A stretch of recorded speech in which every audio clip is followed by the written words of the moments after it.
Okay, so I am starting the chart of Nifty. I am starting the chart of Nifty and showing you what is happening to Nifty first of all. If Nifty is working, that means my thing will be working in my favor. If Nifty is not working in my favor, then I can understand कि I have to change my strategies. तो Nifty को थोड़ा समझने की कोशिश करते हैं, Nifty क्या कह रहा है, क्या निफ्टी हमें कुछ बताने की कोशिश कर रहा है। थोड़ा सा टेक्निकल पार्ट होगा, हो सकता है कुछ लोगों को कम समझ में आए जो लोग टेक्निकल नहीं जानते हैं, लेकिन मैं कोशिश करूंगा लेमैन के लैंग्वेज में समझाने की। देखिए जरा, ये आपके सामने निफ्टी का चार्ट लगा दिया, ठीक है, इसको हम समझेंगे जरा। और ये मैंने 2013 से लेके 2023 तक का चार्ट है आपके सामने निफ्टी का। If you go through this chart into detail, कहीं पे भी you can even go through 2020, बाकी तो पीछे का आपको चीजें याद नहीं होंगी, बट 2020 सबको याद होगा, सबको याद होगा। जब भी गैप डाउन या गैप अप होता है निफ्टी में, ध्यान से देखिए, निफ्टी में गैप डाउन या गैप अप कब कब हुआ? 2020 के बाद। मैं मान के चल रहा हूं कि आप लोगों में से मैक्सिमम लोग 2020 के बाद इन्वेस्टिंग की जर्नी में आए हैं। This is my assumption, I may be wrong. अगर आप देखेंगे, निफ्टी ने जब डेली कैंडल बना रहा था, ध्यान से देखिए, I am talking about 17 February, sorry 2 March, 24 February, then 20, then this is weekly chart. Okay, let me go on daily chart. मेरे से गलती से वीकली चार्ट निकल गया था, मैं डेली चार्ट पे जा रहा हूँ तो मैं आपको ज्यादा अच्छे से समझा पाऊँ। क्योंकि जैसे ही मैं फरवरी और मार्च देख रहा था, मुझे समझ में नहीं आया कि ऐसा कैसे हो गया कि एक कैंडिडेट मार्च की दिखा रहा है, दूसरा फरवरी की। तो let me show you with this. Now, if you say this and इसको डिटेल से देखें कि गैप कहाँ बना था। गैप बना हमारे पास एक यहाँ पे, ध्यान से देखिए, यहाँ पे 3 मार्च को। उसके बाद एक गैप बना यहाँ पे। उसके बाद हमारी गैप नहीं बना, जो भी हमारा डाउन गया धीरे धीरे एक एक कैंडल, एक एक कैंडल, चाहे वो कैंडल 20% का ही रहा हो, लेकिन गैप नहीं बना। जब गैप बना तो निफ्टी में वहां पे पॉज लिया, ध्यान से देखिएगा, मैं दोनों तीनों कैंडल दिखाऊंगा। ये गैप बना, गैप बना, उसके बाद निफ्टी ने यहाँ पे पॉज लिया, पॉज लिया। आपको लग रहा होगा ये गैप है, लेकिन अगर आप ध्यान से देखेंगे तो ये जो रेड कैंडल जिसने गैप बनाई थी, उसके अगले दिन बहुत बड़ी ग्रीन कैंडल बनी उस गैप के फिलिंग की कोशिश के लिए। गैप फिलिंग की कोशिश हुई, गैप फिल हुआ नहीं हुआ वो अलग बात है, लेकिन कोशिश हुई। क्योंकि गैप फिलिंग स्ट्रेटेजी यही कहती है कि ध्यान से कि यहाँ पे एक गैप बना, गैप बना तो निफ्टी ने यहाँ पे पॉज लिया। फिर यहाँ पे एक गैप बना था एक ग्रीन कैंडल के बाद, ये आई एम टॉकिंग अबाउट 12 मार्च को। फिर अगले दिन एक ग्रीन कैंडल ने उसको कवर करने की कोशिश की। मैं इसके थ्रू आपको बताने की कोशिश कर रहा हूं कि जब भी निफ्टी में गैप बनता है तो जनरली डेटा भी यही कहता है, थियरी भी यही कहता है कि गैप फिलिंग बहुत जल्दी से होती है। फॉर एग्जाम्पल, आप यहाँ देखिए, यहाँ पे एक गैप बना, ये गैप बना, आई एम टॉकिंग अबाउट 25 फरवरी, और उसके बाद एक गैप फिलिंग हुई।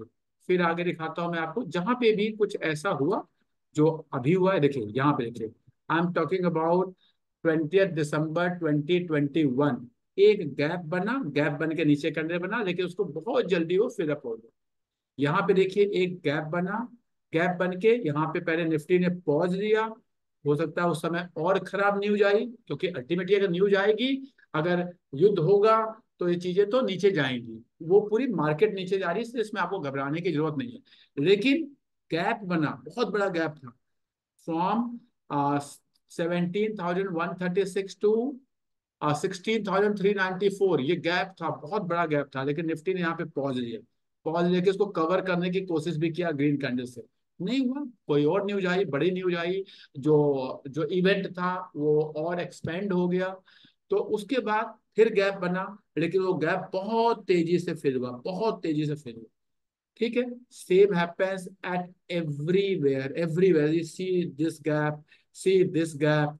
जहां पे भी गैप बना होगा, अगर डाउनवर्ड गैप बना है तो बहुत तेजी से फिलअप होता है। मैं आपको ये बताने की कोशिश कर रहा हूं बाय दिस एग्जांपल्स। नाउ अगर ये निफ्टी 24,800 से नीचे आया होता यहाँ तक, तो मैं आपको ये नहीं बता सकता था कि अब क्या होगा। लेकिन जो ये गैप बना दिया है, ये गैप को तो फिर होना है। होने में हो सकता है थोड़ी सी और खराब न्यूज आए या थोड़ा और नीचे जाके ऊपर आए, लेकिन इसको ऊपर आना है, इस गैप को फिल होना है। जब मैं कहता हूँ होना है, तो ये केवल एक्सपीरियंस एंड थियरीज के बेसिस पे कहता हूँ। मार्केट में ऐसी बहुत सारी चीज होती है जो पहली बार होती हैं, लेकिन अगर आप 100 में से 90 बार नहीं, 95 बार, 95 टाइम्स देखेंगे, तो यू विल फाइंड कि निफ्टी में इतने बड़े गैप कभी सरवाइव नहीं करते हैं। आज का भी मार्केट ऐसा ही था, मॉर्निंग में लगा कि हाँ ये कवर करेगा, नहीं किया। क्योंकि एक और इंसिडेंट हो गया। पहले हम एक इंसिडेंट के लिए कर रहे थे, ईरान और ईरान एंड इसके लिए, इसराइल के लिए। अलग से कल एक बांग्लादेश के इंसिडेंट हो गया, उसकी वजह से भी नो डाउट इकोनॉमी में इफेक्ट तो आएगा। तो ठीक है, हो सकता है कल को ये और नीचे आ जाए, लेकिन दिस गैप सोर्स की, ये गैप फिलअप होना है। एक चीज। दूसरा, अब हम इस पे सपोर्ट को ढूंढने की कोशिश करते हैं कि नेक्स्ट हमारा सपोर्ट कहाँ पर, कहाँ पे निफ्टी रुक सकता है बहुत आराम से। तो पहले मैं वर्टिकल सपोर्ट दिखाऊंगा आपको, सॉरी हॉरिजेंटल सपोर्ट, और उसके बाद फिर मैं आपको ट्रेंड लाइन का सपोर्ट दिखाऊंगा। ठीक है। तो जो पहला सपोर्ट हॉरिजेंटल जो दिखता है, बहुत कहते हैं ना हैवी सपोर्ट जिसे आप कहते हैं, जिसका कोई इफ बट नहीं, वो है आपका यहाँ पे, इस पॉइंट पे बहुत अच्छा सपोर्ट है एक। दूसरा दूसरा सपोर्ट आपका है इस पॉइंट पे। इस पॉइंट को भी आप देखेंगे ध्यान से, मैंने कहा है जब कई कैंडल कहीं जाके रुके, चाहे ऊपर की तरफ चाहे नीचे की तरफ, हमने सपोर्ट रेजिस्टेंस के बहुत सारे क्लासेस की हुई हैं, तो ये बहुत अच्छे सपोर्ट है, बहुत अच्छे सपोर्ट। मतलब मैं आपसे कह रहा हूँ 23,800 के आसपास, 23,800 is a very good support. इसके नीचे जाना आसान नहीं है, और अगर जाता भी है तो ये यहाँ पे एक सपोर्ट और बनाएगा, मेरी कैलकुलेशन के हिसाब से, दैट इज 23,300। और नहीं तो आपका ये जो नेक्स्ट है 22,800, इसके नीचे तो मतलब एक्सट्रीम सर्कमस्टांसेस हो सकते हैं, तभी ऐसा हो सकता है कि हाँ पता चला इंडिया भी इन्वॉल्व हो गया किसी लड़ाई में, तो ही कुछ ऐसा हो सकता है, अदरवाइज इसके जाने के चांसेस नहीं। अब ये हुआ क्यों, जो परसों जो कल हुआ है, आपने जो देखा आपने, ये हुआ क्यों? हमें लग रहा है कि इजराइल ईरान की वजह से हुआ, हमें लग रहा है बांग्लादेश की वजह से हुआ, हमें लग रहा है कि वॉरेन बफेट जी ने अपने शेयर बेच दिए उसकी वजह से हुआ, हमें लग रहा है, अभी आपने देखा होगा 2 दिन से टीवी पे आने लगा है अमेरिका में मंदी आ गई, अमेरिका में मंदी आ गई। जी, जब मार्केट गिरेगा तो कुछ ना कुछ बहाना उसको चाहिए। मैं बार बार आपसे कहता हूँ, प्लीज बेसिक्स ऑफ मार्केट को अगर आप सीखेंगे तो आप खुश रहेंगे, आप हमेशा अच्छे पैसे बनाएंगे। और जब भी आप बेसिक से कॉम्प्रोमाइज करेंगे तो आप परेशान रहेंगे। कुछ नहीं है, मार्केट की वैल्यूएशन जब ज्यादा होगी, ध्यान से देखिए, ये देखिए निफ्टी का मैंने चार्ट लगाया पी के साथ, जहां ये अपने एवरेज पी इसका 23 का है, ये उसके ऊपर जा रहा था, कुछ नहीं था। अगर आप देखेंगे ध्यान से, तो ये यहाँ पे ऊपर चला, ये डॉटेड लाइन है, डॉटेड लाइन से ये ऊपर जा रहा था, ऊपर जा रहा था। जैसे ऊपर जा रहा था, इसको नीचे की तरफ प्रेस कर दिया गया, कुछ नहीं है। हाँ, अगर यही इकोनॉमी में कुछ पॉजिटिविटी होती तो ये ऊपर थोड़ा चला जाता। आप देखिए, आपको और मैं पुराना डेटा दिखा देता हूँ, सो दैट कि आपको समझ में आएगा कि कैसे होती हैं ये चीजें। इसको चलना वैसे ही है, मैं इसका लाइफ टाइम चार्ट लगा देता हूँ। चीजें थोड़ी सी पॉजिटिव हो जाती हैं, थोड़ा सा ऊपर चला जाएगा, ऊपर नीचे ऊपर नीचे ऊपर नीचे करेगा। अल्टीमेटली इसको अपने 22-23 का जो पी है उसके आसपास ही रहना है। अब कहाँ से, देखिए आप देखिए, मैंने लाइफ टाइम चार्ट इसका लगा दिया है, तो आपको समझ में आएगा कि हाँ जी, ये अपने मीडियन पी से ऊपर जा रहा था। जब ये 2024 के जनवरी में हुआ तो भी सेम सिचुएशन हुआ। जब ये जुलाई जून 2023 में हो गया तो भी यही सिचुएशन हुआ। ये एक नॉर्मल सिचुएशन थी आफ्टर द कोरोना, जब सब कोई मार्केट में आ गया था, सब कुछ खरीद रहा था। एक्चुअल में आपको लग रहा होगा कि यहाँ पे इतना ऊपर कैसे चला गया, कुछ नहीं है, प्राइस सेम था, अर्निंग कम हो गई थी, इसलिए पी पी आपको इतना ज्यादा दिख रहा है। एक्चुअल में इतना ज्यादा है नहीं, क्योंकि उस समय कंपनियां बंद थी जस्ट आफ्टर द कोरोना।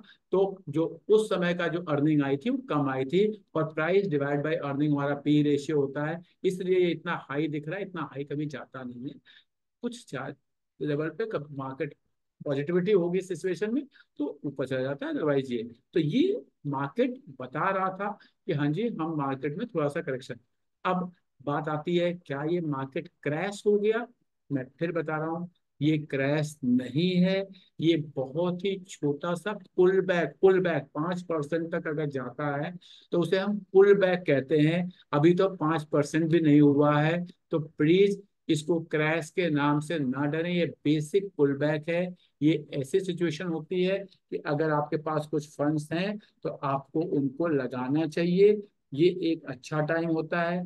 मेरा काम आपको सिक्योरिटीज बनाता आना और टिप्स देना नहीं है। मेरा काम है कि जब भी आपके पास पैसे हों, मेरे पास रोज मैसेज आते हैं, सर 50,000 पड़े हैं, कि आज ही किसी ने भेजा अभी थोड़ी देर पहले, somebody from Rajasthan, sir 5 lakh मुझे लगाना है, कहाँ लगाऊं?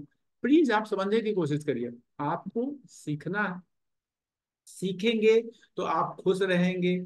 और अगर आप टिप्स लेने की कोशिश करेंगे कि हाँ सुनील त्रिपाठी आपको शेयर के नाम बता दें, म्यूचुअल फंड के नाम बता दें, कोई फायदा नहीं है, क्योंकि मैं जानता हूं जब आप मुझसे नाम पूछ के इन्वेस्ट करेंगे तो आपका कन्विक्शन नहीं होगा, और जब आपका कन्विक्शन नहीं होगा तो शेयर थोड़ा भी नीचे आएगा तो आप उसे डर के बेच देंगे, तब आप उसे डर के बेच देंगे। लेकिन जब आप उसके बारे में पढ़ लेते हैं, जान लेते हैं, समझ लेते हैं, और तब आप उस शेयर को खरीदते हैं, तो अगर वो थोड़ा नीचे भी जाता है तो आपको कोई डर नहीं लगता है। मैं आपको एक ट्रेंड लाइन दिखाता हूँ। ट्रेंड लाइन हमारी क्या कहती है, मैं आपको एक ट्रेंड लाइन को बनाने की कोशिश कर रहा हूँ। देखिएगा ध्यान से इस ट्रेंड लाइन को कि कहाँ से जा रही है। ये ट्रेंड लाइन मेरी कैलकुलेशन के हिसाब से, ये ट्रेंड लाइन ये ऐसे जाती है। इस ट्रेंड लाइन को समझिए, ये एक एबनॉर्मल दिन था, इसको हम नहीं ले रहे हैं। ये एक एबनॉर्मल सिचुएशन थी, इसको मैं नहीं टच करूंगा। ठीक है, अगर आप देखेंगे एक सपोर्ट आपको यहाँ है, दूसरा सपोर्ट यहाँ है, तीसरा सपोर्ट यहाँ कहीं तक जा सकता है, फिर वही 23,900 हो जाए, या सॉरी 23,900 नहीं, ये फिगर आएगी आपकी करीब करीब, let me show you this figure, ये फिगर करीब आएगी आपकी 23,500। मैक्सिमम यहाँ तक नीचे जाने के चांसेस ट्रेंड लाइन के हिसाब से बनता है। अदरवाइज आपका स्टॉक मार्केट एक अपवर्ड ट्रेंड में है टेक्निकली, और आपको इसमें बिल्कुल भी परेशान होने की जरूरत नहीं। अब मैंने आपको सपोर्ट दिखाया, मैंने आपको ट्रेंड लाइन का भी सपोर्ट दिखाया कि ट्रेंड लाइन हमें कहाँ बता रही है। अगर आप ध्यान से देखेंगे तो बहुत अच्छा अपवर्ड ट्रेंड है। एक चीज और जो हमें कंफर्मेशन देती है कि हाँ मार्केट कहाँ जा सकता है इन शॉर्ट रन में, उसे कहते हैं डीएमए। आपको डीएमए हमेशा, प्लीज इसे कभी ना भूलें। जितना आप डीएमए को रिस्पेक्ट देंगे, डीएमए अपने आप में बहुत अच्छी चीज है। डीएमए आपको बहुत सारी चीजें बता देती हैं, और जिसको डीएमए का थोड़ा भी नॉलेज है, थोड़ा भी उसको अपने रिसर्च में वो यूज करता है, वो घबराता नहीं है। मैं आपको डीएमए दिखा रहा हूँ, आप इसको समझने की कोशिश करना। आप देखेंगे कि कितना प्यारा 50 डीएमए पे सपोर्ट लिया था कल मार्केट ने। आप इसको ध्यान से देखें, ये मैंने 20 डीएमए लगाया है, ये मैंने 50 डीएमए लगाया है, और ये मैंने 200 डीएमए लगाया है। जो कल का सपोर्ट था वो 50 डीएमए है। 50 डीएमए का सपोर्ट अगेन अपने आप में पुल बैक बताता है। 50 डीएमए का सपोर्ट अपने आप में पुल बैक बताता है। यानी ये नॉर्मल पुल बैक है। हाँ, 50 DMA के नीचे जाएगा तो हमें कुछ और चीजें देखने की जरूरत पड़ेगी। ना अभी गया है, ना अभी कोई जाने के चांसेस मुझे दिख रहे हैं। मैं फिर वर्ड यूज कर रहा हूँ, चांसेस। कल क्या होगा मुझे नहीं पता, लेकिन जितनी मेरी नॉलेज है, जितनी मैं थ्योरी समझता हूँ, उसके हिसाब से बहुत प्यारा सपोर्ट था। और जो लोग हमसे जुड़े हुए हैं, जिन लोगों से कल बात हुई, उनको सबको पता है बहुत अच्छी बाइंग अपॉर्चुनिटीज होती हैं। जब मार्केट ऊपर जा रहा होता है तो सबको खरीदना होता है, सब जान रहे हैं, लेकिन वही जब नीचे आ जाता है तो सब डर जाते हैं। गोल्ड 5,000 नीचे आया, सिंपली सिंपल कैलकुलेशन, गोल्ड 5,000 नीचे आया तो न्यूज आ गई मार्केट से गोल्ड स्टॉक आउट हो गए। इस समय की न्यूज है, प्लीज अपने पास के ज्वेलर्स से पता करिएगा। मार्केट से पिछले 10 दिनों में गोल्ड जो है स्टॉक आउट हो गया। मतलब गोल्ड का करेक्शन हुआ क्योंकि कस्टम ड्यूटी घटी, गोल्ड का प्राइस नीचे आया, तो गोल्ड स्टॉक आउट हो गया, लोगों ने गोल्ड खरीदा। लेकिन यही जब इक्विटी नीचे आता है तो हम डर जाते हैं, हम बेचने लगते हैं, हम परेशान हो जाते हैं। अगर हम ऐसा ना करें तो हम पैसे बना लेंगे। और जो ऐसा करता है, जो नहीं समझ पाता है, एक्चुअल में आज मैं एक इंटरव्यू देख रहा था, उस इंटरव्यू में बहुत अच्छी बात मिस्टर निदेश शाह ने कहा कि महाभारत में एक अ, एक आता है, उल्लेख आता है। उसमें क्या कहा जाता है कि लास्ट में युद्ध शुरू होने से ठीक पहले कृष्ण जी दुर्योधन के पास जाते हैं और कहते हैं देखो जी, दोनों तरफ भाई लोग लड़ रहे हैं, आप एक काम करो, इनको 5 गांव दे दो और आपका ये युद्ध खत्म हो जाएगा, आप भी शान से जीना और ये भी शान से जिएंगे। ये महाभारत में कहा जाता है। लेकिन उसी समय दुर्योधन जो उनको जवाब देता है कि देखिए कृष्ण जी, आप हमारे पास आए हैं, मैं जानता हूं कि वो लोग धर्म के साथ हैं और आप धर्म की बात कर रहे हैं, मैं ये भी जानता हूं कि मैं अधर्म की बात कर रहा हूं, लेकिन मैं आपकी बात मान नहीं सकता क्योंकि मेरा मन नहीं कर। ठीक ऐसा ही शेयर मार्केट में होता है। सबको पता है, सबको पता है कि सही क्या है, सबको पता है कि सेंसेक्स जो है 100 से शुरू होके 80,000 चला गया पिछले 50 सालों में। सबको पता है निफ्टी 1,000 से शुरू होके 25,000 चला गया। जिसको कोई शेयर मार्केट का इन्वेस्टमेंट का नहीं पता, उसने केवल निफ्टी में 1 लाख रुपए लगाए तो वो 25 लाख हो। लेकिन फिर भी इंसान को एक ऐसा टिप चाहिए, एक ऐसा शॉर्टकट चाहिए, एक ऐसा मार्केट अब नीचे कितना जाएगा, ऊपर कितना जाएगा। प्लीज इन चीजों से अपने आप को बचा के रखें। हाँ, टेक्निकल को क्यों सीखा जाता है? ताकि आप इसको अपने फेवर में यूज करें। फेवर में कैसे यूज करें?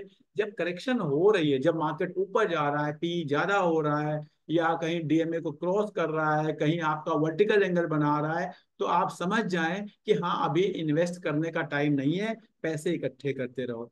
आप में से पता नहीं कुछ लोग जुड़े हैं या नहीं जुड़े हैं। मैंने जो पिछले से पिछली क्लास ली थी, उसमें मैंने कहा था कि मैं करीब करीब 30% कैश पे आ चुका हूँ। 30% में कैश पे आ चुका हूँ। इसलिए नहीं कि मुझे पता था, मुझे नहीं पता, मुझे ये पता था वैल्यूएशन ठीक ठाक नहीं है, कुछ कैश पड़ा रहेगा तो अपॉर्चुनिटी मिलेगी और मैं उसको यूज कर लूँ, बस सिंपल सा एक रीजन था। और कुछ स्टॉक बहुत तेजी से भागे थे इस बीच में, जैसे टीसीएस भागा था, इन्फोसिस भागा था, एचडीएफसी बैंक आपका बहुत तेजी से भागा था। तो उसमें से जो एक्स्ट्रा एक्स्ट्रा, मैं हमेशा कहता हूं, मैं नए शेयर्स खरीदने में विश्वास करता ही नहीं। मैं तो पुराने शेयर्स को ही जब वो नीचे चले जाते हैं तो और खरीद लेता हूँ, और फिर वो अपने पुराने रेट पे आ जाते हैं, आगे नहीं बढ़े वो।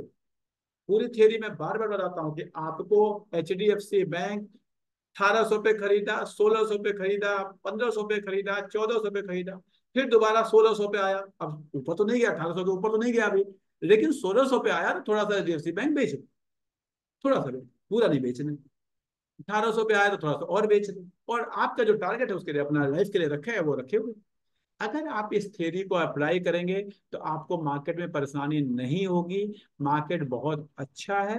मार्केट, अगर इंडिया का मार्केट अच्छा नहीं है ना, तो आपको कहीं का मार्केट अच्छा नहीं होगा। मैं बार बार आप लोगों से कह रहा हूं कि शायद अगर कोई 2020 के बाद इन्वेस्टर बना है और अपने माइंड को सही तरीके से यूज कर ले, सही तरीके से मतलब लालच में ना आए, तो इंडिया के स्वर्णिम काल, स्वर्णिम युग जो है ना इन्वेस्टमेंट का, उसमें आप आए हैं। मैं उसमें नहीं आया हूं, क्योंकि मेरी इक्विटी पहले की बाइंग है।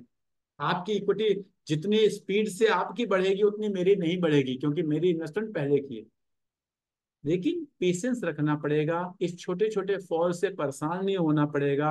अगर आपके पास थोड़े पैसे हैं तो इस छोटे फॉल्स को यूज करना पड़ेगा। अगर आप इसको यूज करेंगे तो आप खुश रहेंगे। एक मेरे पास क्वेश्चन आया था कि सर सॉवरेन गोल्ड बॉन्ड क्या ये नुकसान की चीज हो गई है? प्लीज आपको समझने की कोशिश कीजिए। मैं बार बार कहता हूं, सॉवरेन गोल्ड बॉन्ड को आप इक्विटी से कंपेयर करेंगे तो आप कभी नहीं समझ पाए। आप उसे गोल्ड से कंपेयर करेंगे।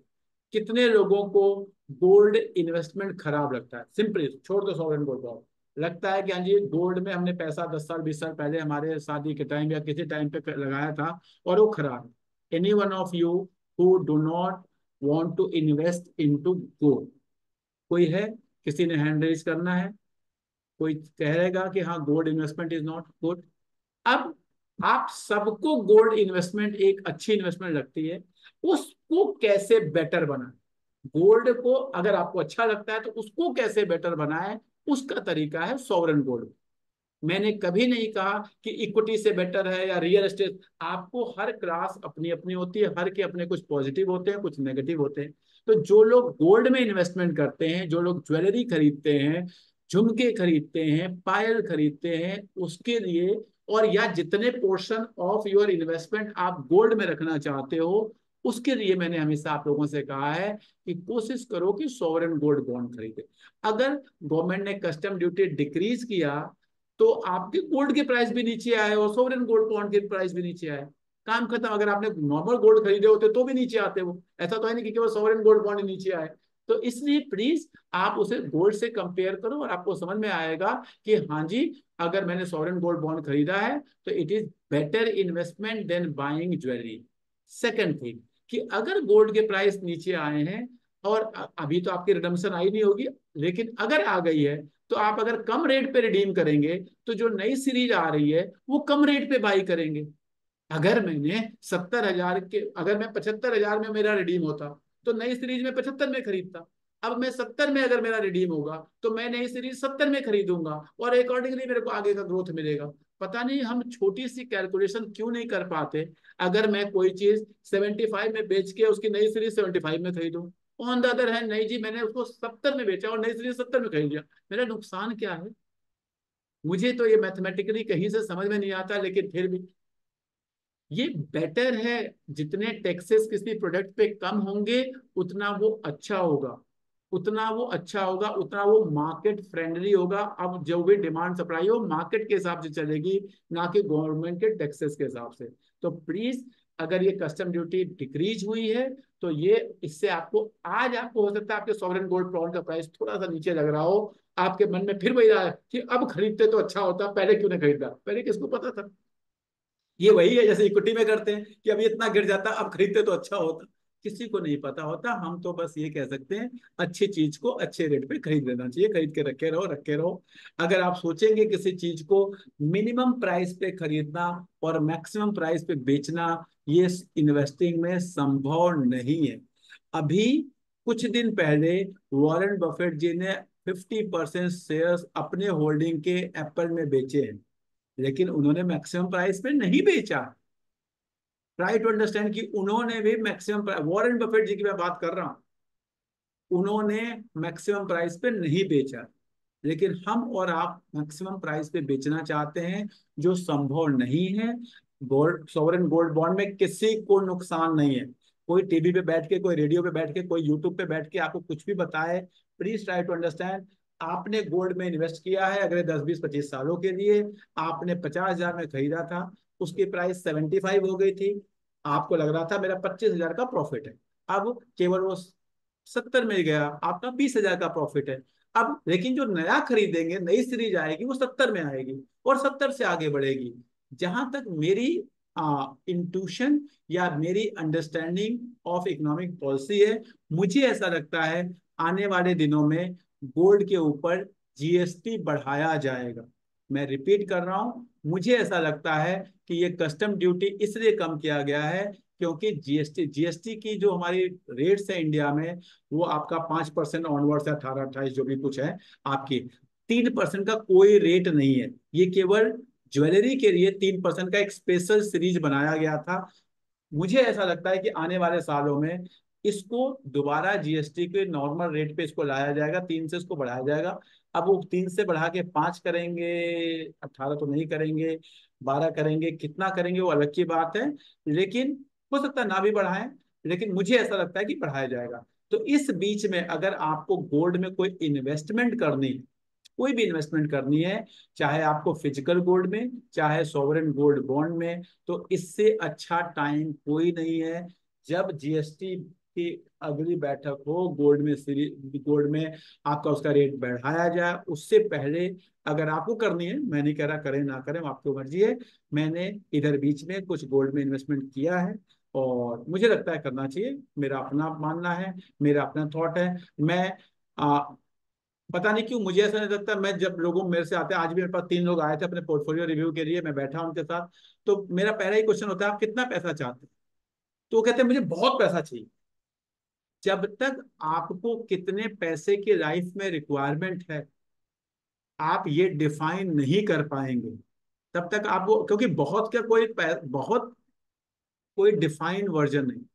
आपको पता होना चाहिए कि हाँ जी, मेरे को 10 लाख चाहिए, मेरे को 20 लाख चाहिए, मेरे को 1 करोड़ चाहिए, मेरे को 10 करोड़ चाहिए, मेरे को 50 करोड़ चाहिए। जब आपको 50 करोड़ चाहिए और आप 50,000 पे हैं, तो आप डिफाइन कर पाएंगे कि मैं पर ईयर या हर 5 साल में कितना पैसा बनेगा तो मैं वहां पहुंच पाऊंगा। आपको पता चलेगा कि या तो आपकी एक्सपेक्टेशन गलत है या तो आपकी स्ट्रेटेजी गलत है। लेकिन आपको पता ही नहीं क्या करना है, आप कुछ भी किए जा रहे हैं, बहुत पैसा चाहिए, ठीक है जी, इसलिए हम बहुत चीजें नहीं कर पाते। मेरा हम्बल रिक्वेस्ट है, अपने लाइफ को खुश बनाएं। कब लाइफ में क्या हो जाएगा किसी को नहीं पता। एक शेख हसीना जी मॉर्निंग में उठी तो प्रधानमंत्री थी, और शाम को सोते सोते उनको रहने के लिए घर नहीं था।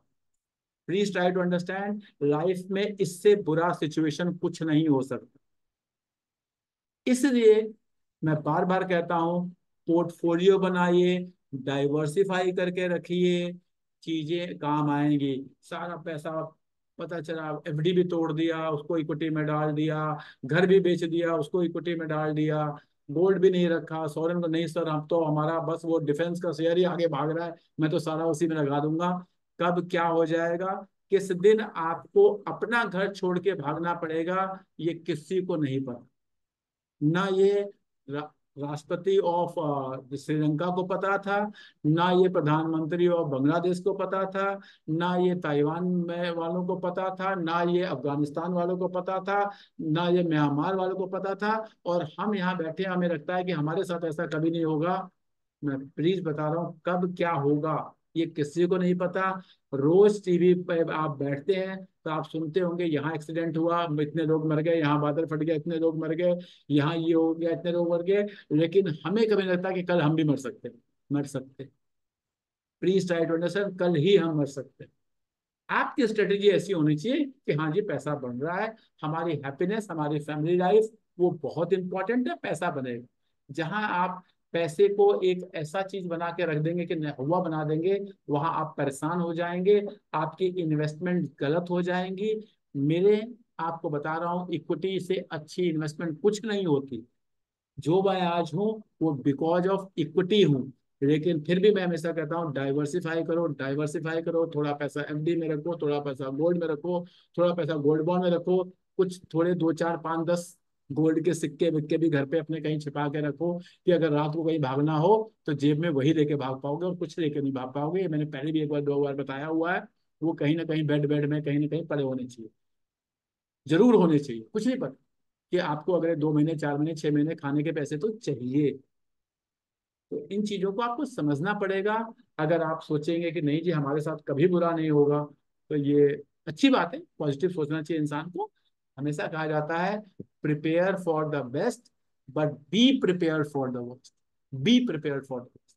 अब मैं कुछ स्टॉक्स पे जा रहा हूँ, स्टॉक्स पे इसलिए नहीं जा रहा कि मैं आपको स्टॉक्स के नाम बताने के लिए, मैं कुछ स्टॉक्स को आपके वैल्यूएशन मॉडल पे ले जाके दिखाने की कोशिश करूंगा कि हाँ जी स्टॉक्स के साथ क्या हुआ है, और उनको अगर आप थोड़ा सा समझेंगे तो आप गेस कर पाएंगे कि नहीं जी बहुत बुरा नहीं हुआ।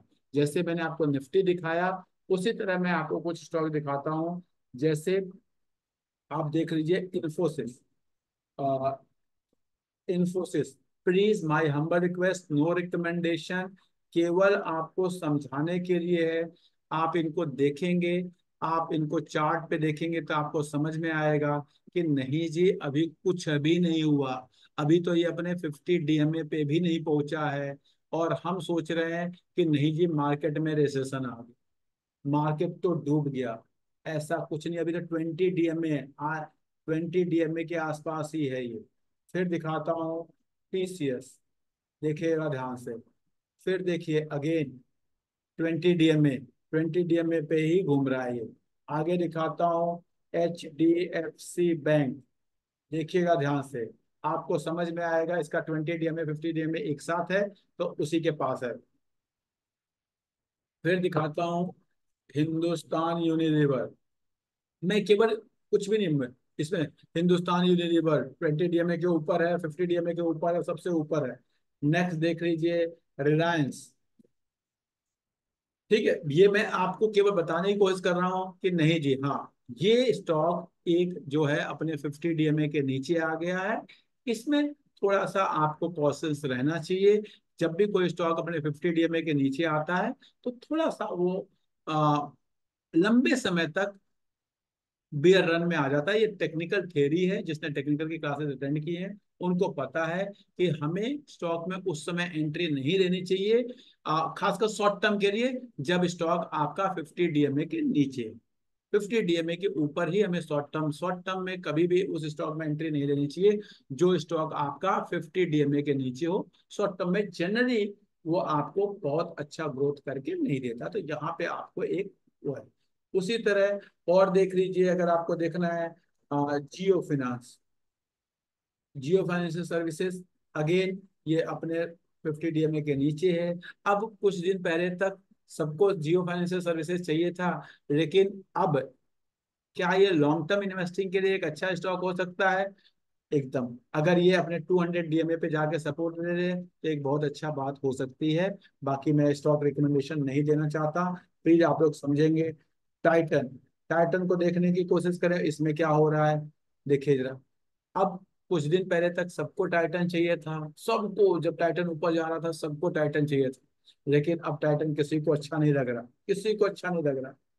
क्योंकि पता नहीं क्या हो गया है, टाइटन खराब हो गया, टाइटन डूब जाएगा, टाइटन बंद हो जाएगा। लेकिन ये देखिए, आपको क्या किसी को पता है कि हाँ जी ये देखिए, ये 5,600 से कहाँ तक आ चुका है? ध्यान से देखेंगे तो ये 5,670 से आज 4,500। अगर मैं इसको परसेंटेज के टर्म में देखूं तो किसी को पता नहीं, किसी ने यहाँ लगाया हुआ, किसी ने यहाँ लगाया हुआ, किसी ने यहाँ लगाया हुआ, किसी ने, क्योंकि ये तो ऊपर ही जा रहा था, सबको लग रहा था ऊपर जाएगा। अगर आप परसेंटेज के टर्म में देखें तो अब इसको अपने उस परसेंट पे आने के लिए दोबारा से कम 25% ऊपर जाना पड़ेगा, 25-26% ऊपर जाएगा, तब जाके ये अपने उस रेट पे आएगा जिस इस रेट पे अगर ट्रेड हुआ है तो कुछ लोगों ने जरूर बाई किया हो, जरूर बाई किया होगा। वैसे ही देखिए मचगांव डॉक, मैं नहीं कह रहा कि इसको खरीदें ना खरीदें, क्या करें आपको, मेरा मतलब है कि प्लीज जब स्टॉक भागे हुए हों तो उसमें आपको नहीं पड़ना चाहिए। मैं बार बार केवल यही सिखाता हूँ। अगेन देखिए, ये अपने टॉप से कितना नीचे आ गया, करीब करीब ये भी 25% नीचे आ चुका है। तो इस तरह जब, और के अगर कोई भी थोड़ा भी समझदार होता, जिसको थोड़ी भी टेक्निकल की नॉलेज हो है, तो वो मझगांव डॉक में नहीं फंसता। क्यों नहीं फंसता? क्योंकि उसे पता है कि हमने पढ़ा हुआ है कि जब भी कोई स्टॉक वाई एक्सिस के पैरेलल हो जाए, ध्यान से समझिएगा इस बात को, जब भी कोई स्टॉक का चार्ट वाई एक्सिस के पैरेलल हो जाए तो हमें उस स्टॉक से दूर रहना चाहिए। उस स्टॉक से दूर रहना चाहिए। मुझे नहीं पता वो पैरेलल होके कितना ऊपर तक जाएगा, लेकिन जहां फंसे, इसकी टोपी उसके सर, इसकी टोपी उसके सर, किसके सर जाके वो टोपी रुकेगी ये नहीं पता होता। इस चार्ट को देखिए, जिन लोगों ने टेक्निकल की क्लास की है, क्या उसमें से किसी को ये बात पता है, वाई एक्सिस के पैरेलल वाली बात? कोई मुझे बता सकता है? हैंड रेज करिए तो मैं उसको अनम्यूट करने का कोशिश करूंगा। कि क्या हमने इस बात को पढ़ा हुआ है किसी क्लास में कि कोई स्टॉक अगर वाई एक्सिस के पैरेलल हो जाए तो हमें क्या करना चाहिए? कि हमें याद है किसी को? मैं अनम्यूट कर सकता हूँ, अगर हैंड रेज करेंगे आप तो मैं आपको अनम्यूट कर सकता हूँ, समझा सकते हैं कि आप देख सकते हैं। और ये बहुत आसान था समझना इसको। राजन भाटिया जी ने हैंड रेज किया है। राजन जी सर नमस्कार, सर बताइए sir. Good evening sir. Good evening sir, good evening. Sir जब कोई स्टॉक बाई एक्सिस के पैरेलल है तो वो एबनॉर्मल रन है, उसमें कभी भी नहीं जाना चाहिए। Excellent sir, excellent, very good sir, thank you very much. ये बहुत ही प्यारा नॉर्मल रन दिख रहा था। नहीं पता, किसी को नहीं पता कि वो इस कैंडल के बाद नीचे आएगा या इसके बाद आएगा या इसके बाद आएगा, ये नहीं पता। लेकिन आप समझिए, अगर आपने यहाँ खरीदा होगा तो आप आज भी खुश होंगे। लेकिन जिसने यहाँ खरीदा, अगर यहाँ तक प्राइस गया है तो किसी न किसी ने यहाँ भी खरीदा, और वो किसने खरीदा है, कौन फंसा है, इसलिए कहा जाता है कि ऐसे स्टॉक से हमें दूर रहना चाहिए। ठीक ऐसा ही बहुत सारे आपके डिफेंस के स्टॉक के साथ या आ, इसके साथ क्या बोलते हैं कि पीएफसी आरईसी देखेंगे, ये भी लगभग लगभग वाई एक्सिस के पैरेलल जाना शुरू हो गया था। अगर आप पीएफसी को देखेंगे तो आपको ये भी आपको ऐसे ही समझ में आएगा, इसका चार्ट भी अगर रीलोड हो रहा है देखिएगा ध्यान से। तो इस तरह के चार्ट से हमें बचने की कोशिश करना चाहिए। अच्छी चार्ट क्या होते हैं अगर आपको जानना है, मैं बार बार कहता हूँ, एचयूएल को देखो, डाबर को देखो। देखिए जरा, आप इन चार्ट्स को देखोगे तो आपको समझ में आएगा कि हाँ जी ये चार्ट्स कैसे बनते हैं।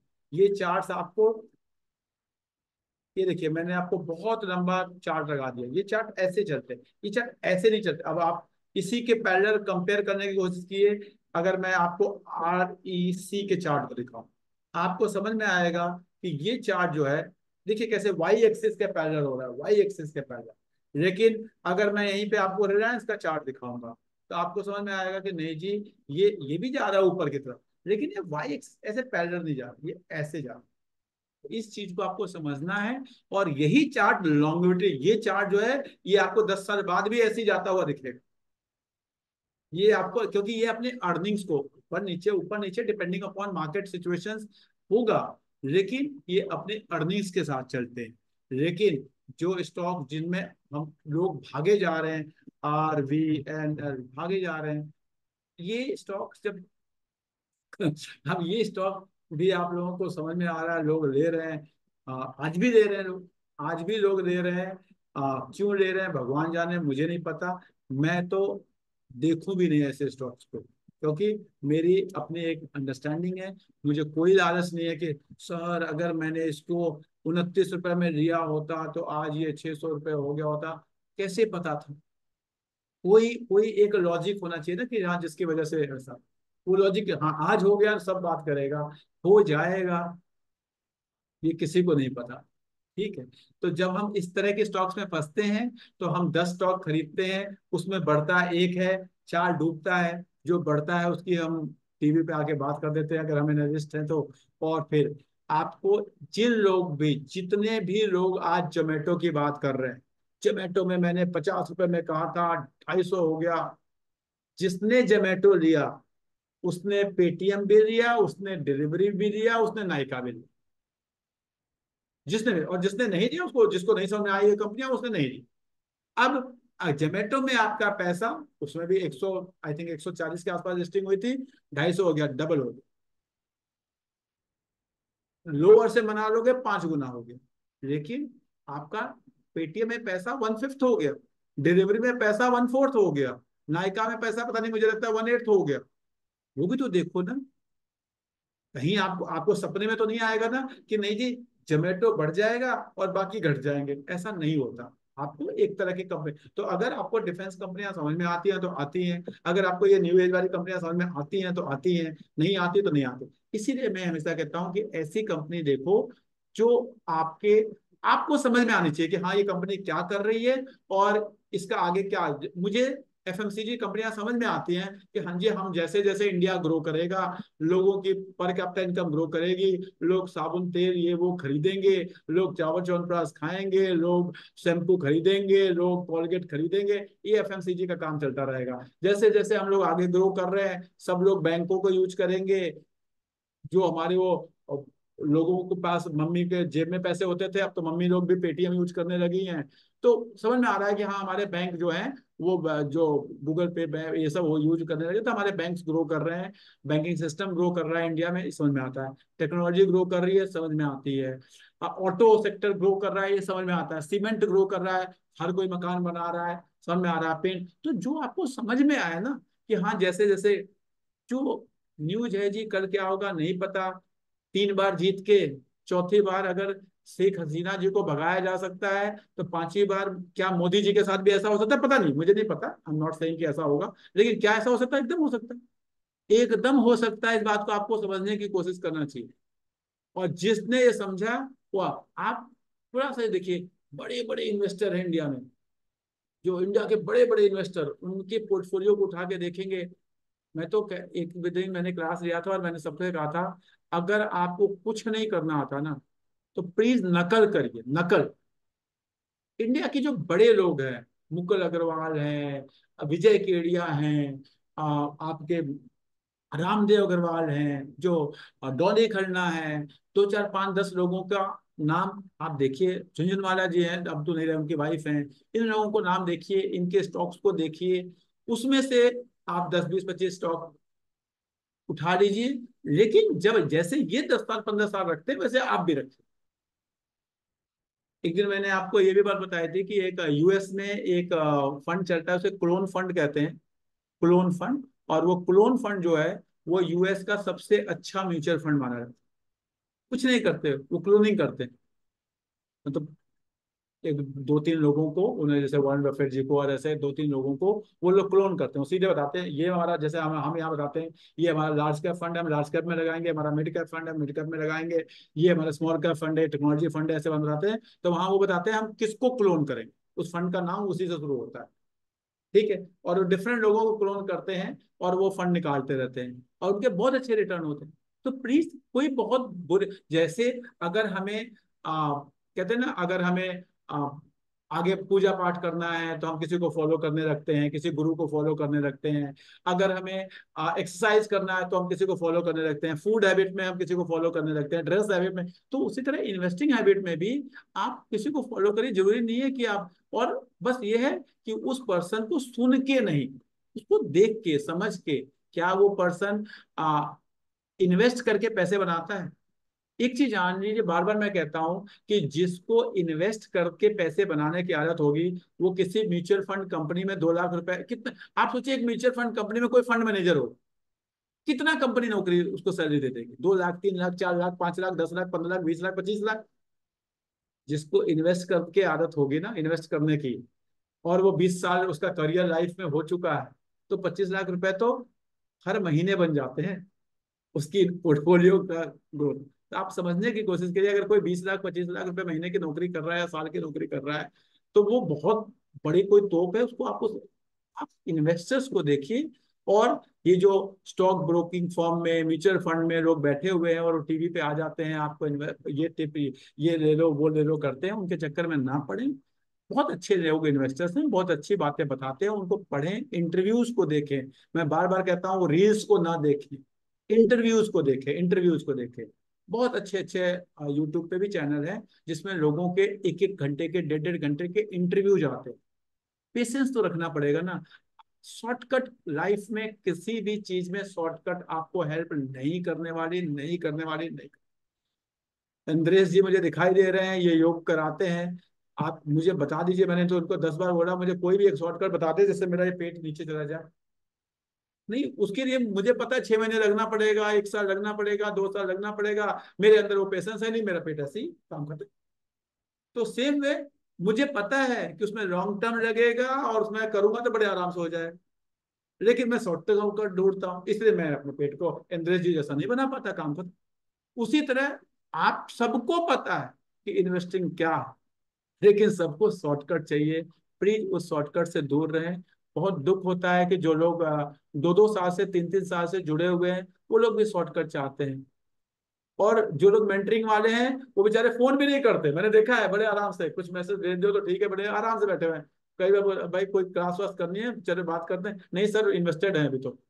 मुझे इतनी खुशी होती है ना उनको देख के, लगता है वो 5 साल बाद पैसे बन जाए। आपका इन्वेस्ट करिए पैसे।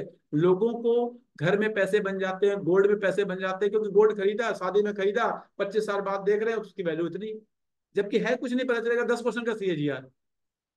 उतना तो निफ्टी आपको 12% 13% बड़े आराम से दे रहा है। लेकिन एक दिन में बनाना है, एक दिन में नहीं होगा, नहीं होगा, नहीं होगा। बार बार बताता हूँ। अब मैं फोरम को ओपन कर रहा हूँ, मैं आप लोग के क्वेश्चन आंसर लेने के लिए। प्लीज, हो सकता है कल परसों फिर मार्केट में कुछ हो जाए, युद्ध थोड़ा बढ़ जाए, बांग्लादेश से कोई न्यूज आ जाए, इससे घबराने की जरूरत नहीं है। 2-3 चीजें मैं और बताना चाहता हूँ आप लोगों को, please as a humble request. मेरा काम, मैं एजुकेटर हूँ, मैं इसलिए एजुकेट करने में बिलीव करता हूँ। मार्केट नीचे जाएगी तो बोरोइंग वोरोइंग करके पैसे लगाने की कोशिश नहीं करेंगे आप लोग। बहुत सारे सिचुएशन मैंने देखी है। लोग क्या करते हैं, बैंक लोन ले लेते हैं, फ्रेंड से लेते हैं, कोई बच्चे की पढ़ाई के लिए पैसा रखा हुआ, वो कि मार्केट आई अब लगा देते हैं, ऊपर जाएगी। नहीं पता, हो सकता है मार्केट 4 साल तक वहीं रह जाए, हो सकता है, कोई बड़ी बात नहीं। तो प्लीज ऐसी गलती नहीं करेंगे। आपके जो पैसे हैं लगे हुए हैं, आराम से अपने काम को करिए, पढ़ाई पे काम लगाइए, बुक्स को पढ़िए, जितना इंटरव्यूज देख सकते हैं देखिए।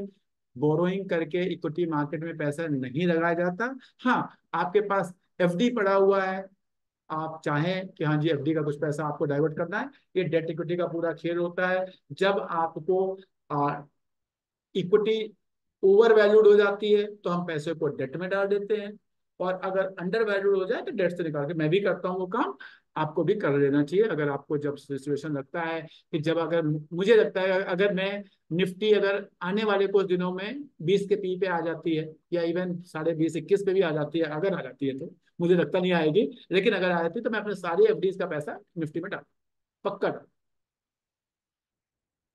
तो इस तरह से थोड़ा सा प्लानिंग करेंगे तो आप पैसा बन जाएगा, और जल्दबाजी में कुछ करने की कोशिश करेंगे तो परेशानी होगी। और मैं चाहूंगा, मैं कुछ क्वेश्चन लूंगा, अगर आप लोग हैंड रेज करके, आपके मन में कुछ डर हो, तो अगर आप उससे पूछेंगे, स्टॉक स्पेसिफिक ना जाए, टिप्स ना मांगे, मेरी आपसे रिक्वेस्ट है। इस प्लेटफॉर्म के जो कहते हैं ना, जो सेंटिटी है वो यही है कि हम टिप्स पे बिलीव नहीं करते, टिप्स पे बिलीव नहीं करते। जितना लर्न करेंगे, कहाँ से लर्न करना है, क्या पढ़ना है, क्या नहीं पढ़ना है, क्या देखना है, किसी स्टॉक में क्या देखना है, वो चीजें मुझसे पूछेंगे, मैं आपको 10 बार बताऊं। स्टॉक खरीदे नहीं खरीदे, क्या करें, वो आपको देखना है। ठीक है, तो I am giving you the options. अब आप लोग अपने आप को अनम्यूट कर सकते हैं जो चाहे, लेकिन हैंड रेज करके पूछेंगे तो अच्छा रहेगा। और अनम्यूट का ऑप्शन मैंने दे दिया है सबको। B5 सयूनी, आई थिंक पहली बार मैं देख रहा हूँ मैम को, शायद मैम। नमस्कार सर। नहीं नहीं, मैं दूसरे लैपटॉप से ज्वाइन करी हूँ एक्चुअली। मोनाली मुखर्जी हूँ, KV2 के अलावा। Yes ma'am please. Uh, sir, regarding IPO, तो जैसे हम IPO अभी इतने आ रहे हैं, तो मतलब क्या देख के IPOs को हमें चूज करना चाहिए फर्स्ट ऑफ ठीक, ऑल? बहुत अच्छा क्वेश्चन है। जी। देखिए, एक चीज जान लीजिए कि IPO से कोई अमीर नहीं बनता, ये ध्यान रखिए। अगर अच्छा IPO होगा, 99% मिलता नहीं है। 1% अगर मिल गया तो आपको, आपके पैसे लगेंगे 14,000 रुपए, डबल पे खुल जाएगा, 2.5 टाइम पे खुल जाएगा तो 14 के 28 हो जाएंगे। इससे लाइफ में वेल्थ क्रिएट नहीं होती। पहली बात तो ये मैं सबको बता रहा हूँ कि IPO से वेल्थ क्रिएट नहीं होती। अगर कोई IPO आता है, वो शेयर आपको अच्छा लगता है कि इसको मुझे लॉन्ग टर्म में रखना चाहिए, तो आपको उसको ले लेना चाहिए। जैसे मैं आपको बताता हूँ, पिछले 2-3 सालों में कुछ IPO जो मैंने लेके रखे हुए हैं, only for the example, please no recommendation to anyone. जैसे जो लोग जानते हैं, हरिओम पाइप का एक आईपीओ आया था, मैंने बताया भी था और तब मैंने लिया था। जियो फाइनेंशियल का एक आईपीओ आया था, उसको मैंने बताया था, थोड़ा अप्लाई किया, जो मिल गया, नहीं मिला तो उसको कहते हैं ना, एक बड़ा चंक उसका लेके, जो मेरे को लगा 2 लाख, 4 लाख, 10 लाख, 20 लाख, 25 लाख, जो भी मेरा अपना पोर्टफोलियो था, उसके हिसाब से मैंने लेके उसको छोड़ दिया अगर 5 सालों के लिए। मुझे पता है कि ये एक अच्छी कंपनी है, इसके इनिशियल स्टेज पे मैं इसमें एंटर कर गया हूँ। जब रिलायंस आई थी तो मैं पढ़ता था, उस समय मेरे पास पैसे नहीं थे, मैं नहीं किया, लेकिन अब कहते हैं ना, रिलायंस का बेटा आया है तो मैंने ले लिया। अब 20 साल बाद देखूंगा क्या होगा। तो मेरे एक्सपेक्टेशन है जो रिलायंस ने किया वो रिलायंस के बेटा करेगा, ये मेरा एक्सपेक्टेशन है। जो एस्टर एस्टर टाइप ने किया था, एस्टर में का जो गेन हुआ वो मैं लाइफ में नहीं ले पाया, तो मुझे लगा शायद मैं हरिओम पाइप से उसको ले पाऊं। That is my thought process, I may be wrong. तो अगर आपको वेल्थ क्रिएट करना है तो हमेशा इनिशियल स्टेज ऑफ आईपीओ में, जब थोड़ा सा सेटल हो जाता है आईपीओ, उसके बाद सही रेट पे मिलता है तो उसको लेके रख लो। ठीक है। अब बात आते हैं कि अगर मुझे आईपीओ में अप्लाई करना है तो किस आईपीओ में अप्लाई करूं और किस में ना करूं, ये क्वेश्चन।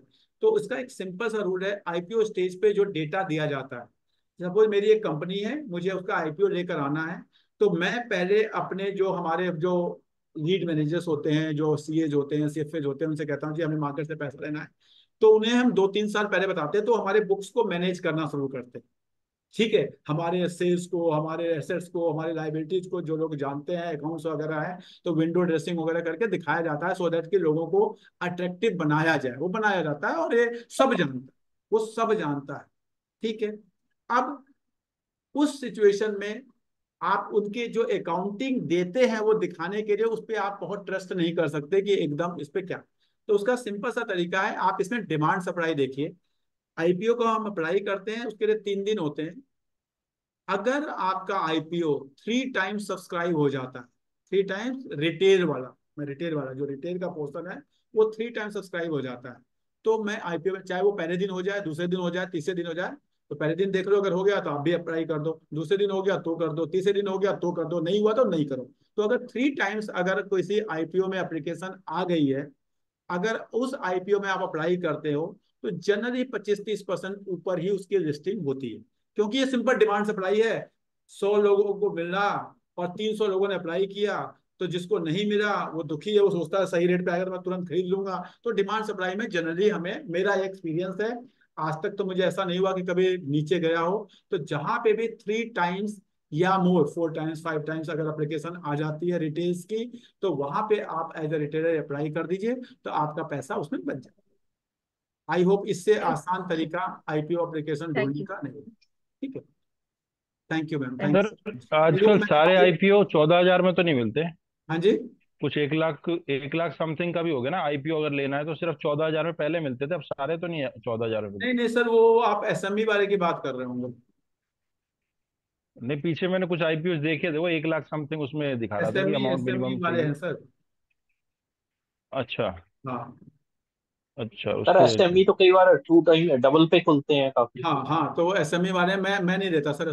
सर प्लीज, मैं हमेशा कहता हूं कि जब आप पैसे इन्वेस्ट कर रहे हैं तो आपको कुछ चीजें, आप, एक एसएमई का मतलब क्या होता है, एक कोई छोटा सा आदमी कहीं, छोटा सा, आप पता चलेगा पटना के कहीं पे एक छोटी सी कंपनी बना के बैठा हुआ है, वो उसमें पैसा लगा रहा है, बना रहा है। पता नहीं क्यों लोगों को इतना ट्रस्ट है। आप अपने भाई, आपका भाई मांगता है यार मुझे 2 लाख रुपए दे, मुझे एक बिजनेस करना है, लोग नहीं देते, मैंने देखा हुआ है चीज। लेकिन एक एसएमई आईपीओ आता है और उसमें लोग अप्लाई करते हैं। अगर आपको देखना है ना, आपको एक डेटा बताता हूँ, प्लीज सब लोग, आप लोग अभी 50 लोग जुड़े हुए हैं, इसको जाकर रिसर्च कर लेना। पिछले 2 साल में 500 से ऊपर एसएमई आईपीओ आए हैं, 500 से ऊपर। और शायद, मैं एग्जैक्ट तो नहीं बता सकता, लेकिन शायद 50 ऐसे होंगे जो अपने लिस्टिंग प्राइस हो रही है, ऑफर्ड प्राइस के ऊपर होंगे, बाकी सब उसके नीचे, सब उसके नीचे। कैसे करोगे? प्लीज ट्राई टू अंडरस्टैंड कि वो दिखाने के लिए ना, हाँ ये आईपीओ इतने में आया था समी का, ये 8 गुना हो गया, 50 गुना हो गया, लेकिन कितने, 1/50 हो गए, उसकी कोई बात नहीं करता। तो प्लीज ट्राई टू अंडरस्टैंड, क्या आपके पास इतना रिस्क है? बहुत बड़ा रिस्क है। एसएमई आईपीओ बहुत बड़ा रिस्क है। मुझे नहीं लगता कि जो लोग इस प्लेटफॉर्म पे जुड़े हैं वो इतने खतरों के खिलाड़ी हैं, मैं तो नहीं। मेरा पैसा बहुत मेहनत का है, मैंने सर्विस करके कमाया है। मुझे लगता है इंडिया की 50-100 जो टॉप की कंपनियां हैं, NSE 500 तक में, NSE 500 तक तो मैं किसी तरह सोच लेता हूँ। NSE 500 के नीचे तो मैं देखता नहीं, और आप तो SME की बात कर रहे हैं। तो प्लीज, आप लोग तो बहुत खतरों के खिलाड़ी हैं। फिर आप लोग कहते हैं कि हाँ सर चलिए। टाटा टैक्स तो अपनी लिस्टिंग से तो काफी नीचे आया हुआ है। हाँ, अब देखिए टाटा टेक्नोलॉजी जैसा शेयर है वो अपनी लिस्टिंग से नीचे, क्या कर सकते हैं? तो जब टाटा का शेयर, तो छोटी छोटी IPO को पता नहीं, ठीक है। अक्षय जैन जी, आपका क्वेश्चन प्लीज। सर स्टॉक तो मैं अच्छे प्राइस पे बाय कर लेता हूँ हमेशा, लेकिन उसका एग्जिट प्राइस मतलब मैं मिस कर देता हूँ हर बार। जैसे मैंने बजाज फाइनेंस खरीदा था, हाँ, मतलब बहुत 6000 के आसपास खरीदा था मैंने। ठीक है। उसके बाद वो 2-3 बार 8000 के पास गया था। मैंने मतलब कभी सेल नहीं करा, मतलब ठीक बहुत ठीक, सारे स्टॉक्स में से होता है। मैं समझ गया आपके क्वेश्चन। क्या आपने बजाज फाइनेंस को रखने के लिए खरीदा था, या आपको ट्रेडिंग करना है, बेचना है उसको? पहले ये बताइए। बहुत अच्छा अ, question है, सबको सुनना है इस क्वेश्चन का आंसर। सर अभी तो जैसे मैं स्टूडेंट हूँ और मतलब थोड़ा ठीक है, मतलब समझ गया। तो आपको मैं बता रहा हूँ, जब आप किसी भी शेयर को अच्छे प्राइस पे खरीदते हैं, तो आप अपना एक रूल बना लीजिए। जैसे मैं बता रहा हूँ, जो भी मैं ट्रेडिंग के लिए स्टॉक खरीदता हूँ, मैं लाइफ टाइम हाई पे बेच देता हूँ उसको। आपको ओके। रूल, आप ये मत सोचिए कि मैं टॉप पे बेचूंगा। अक्षय जी, मैं ये बात अभी थोड़ी देर पहले आपको एक रूल, कोई भी एक प्राइस कि मैंने खरीदा है इसके 20% ऊपर, इसके 30% ऊपर, इसके 25% ऊपर, ये तो आप, मैं अपना रूल बताता हूँ, मैं लाइफ टाइम हाई पे बेचता हूँ। लाइफ टाइम हाई मतलब, अगर मैंने, जैसे मैं, आपने बजाज फाइनेंस दिखाया, मैं आपको दिखा देता हूँ उसी को मैंने, क्योंकि उसमें मैंने कुछ दिन पहले ट्रेड किया हुआ है, इसलिए मुझे याद है। मैं आपको दिखाता हूँ, देखिएगा ध्यान से। बजाज फाइनेंस, ये शेयर को ध्यान से देखिएगा। अब आपने इसको 6500 पे खरीदा, यहाँ कहीं खरीदा होगा, दिख रहा है हाँ आपको? जी। यहाँ कहीं कहीं भी आपने खरीद लिया इसको। इसका लाइफ टाइम हाई आपका करीब 7,800, 7,900। आपको, अगर आपने इस प्राइस पे, आपको समझ में आ गया कि जी मैं तो 7,800 के आसपास इसको बेचूं। अगर आपने डिसाइड किया तो आपने यहाँ बेच दिया होता, यहाँ खरीदा था तो यहाँ बेच, अगर आपने यहाँ खरीदा था तो यहाँ बेचा होता, इससे पहले तो खरीदा नहीं होगा। लाइफ टाइम हाई 2023 यहाँ की स्टार्टिंग में खरीदा था। यहाँ खरीदा था। 2023 की स्टार्टिंग में। 2023 के समथिंग में ना आपने यहाँ कहीं खरीदा था। अब इसका लाइफ टाइम हाई यहाँ कहीं, आपको पता था कि ये 7,800, यानी 9,000 के आसपास, ये सॉरी 8,000 के आसपास इसकी कहीं लाइफ टाइम, आपको उसको बेच देना चाहिए था, काम खत्म। सर सिम्फनी भी आज ऐसे ही गया था एकदम से। सर लेकिन, हेलो, हाँ, बोलिए अब बोलिए। जैसे मैंने नैम इंडिया खरीदा था, 250 के राउंड खरीदा था। नाम फिर वो इंडिया, ठीक है, एक सेकंड एक सेकंड, मुझे स्टॉक लगाने दीजिए पहले।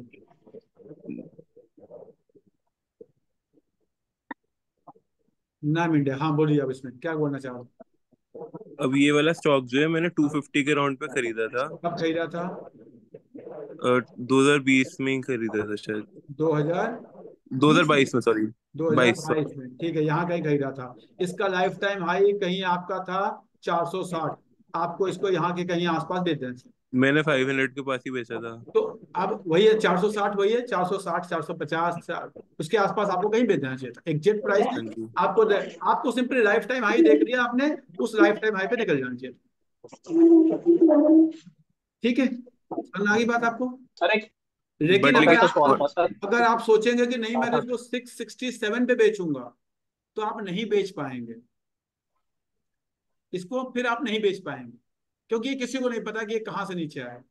ठीक है, हाँ, अब ये नीचे जब आ रहा है, तो ये नीचे कहीं आएगा, जब सही रेट पे आएगा खरीदोगे, तो अब आपके लिए लाइफ टाइम हाई कहाँ बन गया?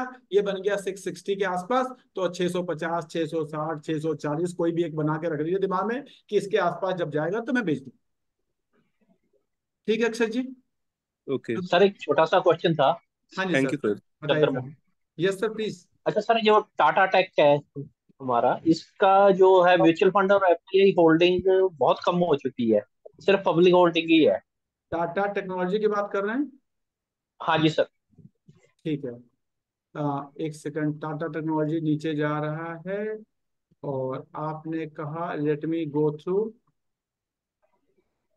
Mutual fund and FII holding. Tata technologies. हाँ, बोलिए। सर ये पब्लिक होल्डिंग 41% है, और दूसरी है 1.63, एंड ये ठीक है। आईपीओ के टाइम ये ज्यादा होगी ना? आईपीओ के टाइम भी ज्यादा नहीं थी, आईपीओ के टाइम पे 2% थी। ये देखिए। नहीं सर, ये पब्लिक को ही एलोकेट हुआ है, देखिए, हो आप ये सकता है। देखिए जरा पहले। 15-15% होनी चाहिए मेरे ठीक है, हिसाब से। 9 और 4, 14, 15% तो ये बड़े लोगों ने लेके रखा हुआ है। ठीक है। तो करीब करीब 30, मतलब 25% के आसपास पब्लिक के पास है। देख पा रहे हैं आप? हाँ जी सर। हाँ। ये टीपीजी ग्रुप के पास 9% है।